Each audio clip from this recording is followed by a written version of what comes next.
जयंत ने खेला सियासी दांव। क्या इस दांव से छटक लेंगे बीजेपी का वोट?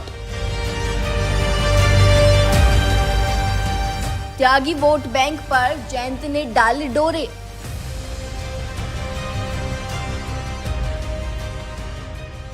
2024 में बढ़ जाएगी बीजेपी की टेंशन।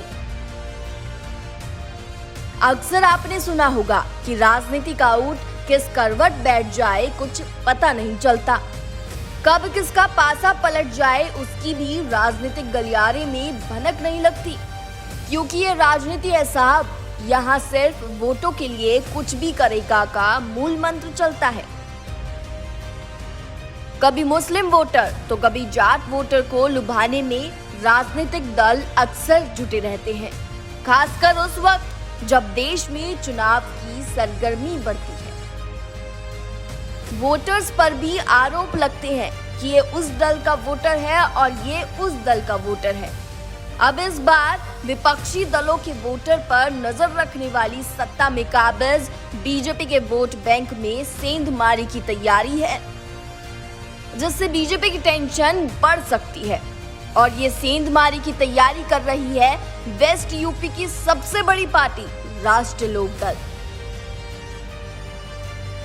जिस वोटर को साधने में आरएलडी जुट गई है वो है बीजेपी का वोटर त्यागी समाज। अब आपको बता दें कि ये सेंधमारी की तैयारी आरएलडी कैसे कर रही है और इसके लिए हमें कुछ दिन पीछे जाना होगा। दरअसल देश के बहुचर्चित श्रीकांत त्यागी प्रकरण कोई नहीं भूला होगा। ये वही श्रीकांत त्यागी है जिसे बीजेपी का नेता बताया जा रहा है और एक महिला के साथ अभद्रता करने के मामले में जेल में बंद है। ये वही श्रीकांत त्यागी है जिसके वीडियो को ट्वीट करके रालोद के मुखिया जयंत चौधरी ने यूपी सरकार पर हमला बोला था कि क्या योगी जी अपने नेता के घर भी बुलडोजर चलवाएंगे। अब योगी ने तो एक्शन दिखाते हुए श्रीकांत त्यागी को न सिर्फ गिरफ्तार कराया बल्कि उसके मकान पर बुलडोजर तक चलवा दिया। लेकिन वो कहते हैं ना कि राजनीति में कब क्या हो जाए कुछ पता नहीं चल पाता, तो यहाँ भी कुछ ऐसा ही हुआ। कल तक जो श्रीकांत त्यागी पर कार्रवाई की मांग आरएलडी कर रही थी, अब उसके साथ खड़ी नजर आ रही है। आरएलडी की तरफ से आरएलडी के बड़े नेता त्रिलोक त्यागी ने प्रेस कॉन्फ्रेंस कर कहा कि श्रीकांत त्यागी बीजेपी का गुंडा है, लेकिन त्यागी समाज का गुंडा नहीं है। और उसकी पत्नी को ढाल बनाते हुए कहा कि पुलिस ने जिस तरह से अनु त्यागी को टॉर्चर किया है उसको लेकर आरएलडी उसके साथ खड़ी है। लोगों को ज्यादा इतराने और मगरूर रहने की जरूरत नहीं है।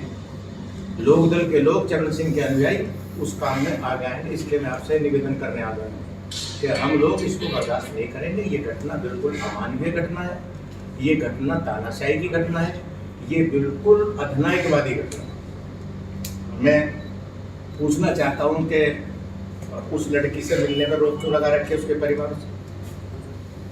मैं आपके जरिए मैं पुलिस कमिश्नर को बात करूँगा, मैं गेजा भी जाऊँगा उसके परिवार के लोगों के पास, मैं उस लड़की से मिलूंगा। मैं पूछना चाहता हूं कि उस लड़की को जिसको 3 दिन बंद रखा, आज सोसाइटी में मैं महेश शर्मा से भी सवाल करता हूं कि एक लड़की के लिए तुम 3 दिन सोसाइटी में खड़े रहे। आज तक ये नहीं पूछना गया उसका सांसद, उसका विधायक आज तक उससे ये पूछ नहीं गया कि भाई तेरे साथ क्या हुआ। अब आपको पूरा माजरा हम समझाते हैं। कल तक श्रीकांत त्यागी पर कार्रवाई की मांग करने वाली आरएलडी का अचानक ये प्यार क्यों उमड़ आया। दरअसल त्यागी समाज को बीजेपी का वोटर माना जाता है, जो वेस्ट यूपी में 17% है। और श्रीकांत त्यागी के प्रकरण के बाद त्यागी समाज बीजेपी से नाराज हो गया और बीजेपी के खिलाफ मोर्चा खोल दिया। जगह जगह पंचायत त्यागी समाज द्वारा की जा रही है, जिसके चलते अब आरएलडी ने भी इस पूरे प्रकरण में एंट्री मारते हुए सियासी गणित लगाने शुरू कर दिए और बीजेपी के इस वोट बैंक सेंधमारी की तैयारी कर ली है। वहीं अगर अपनी इस रणनीति में विपक्ष में बैठी जयंत की आरएलडी कामयाब हो जाती है और बीजेपी का ये वोट छटक जाता है, तो बीजेपी के लिए 2024 की राह आसान नहीं होगी। Bureau report, news 18 desk.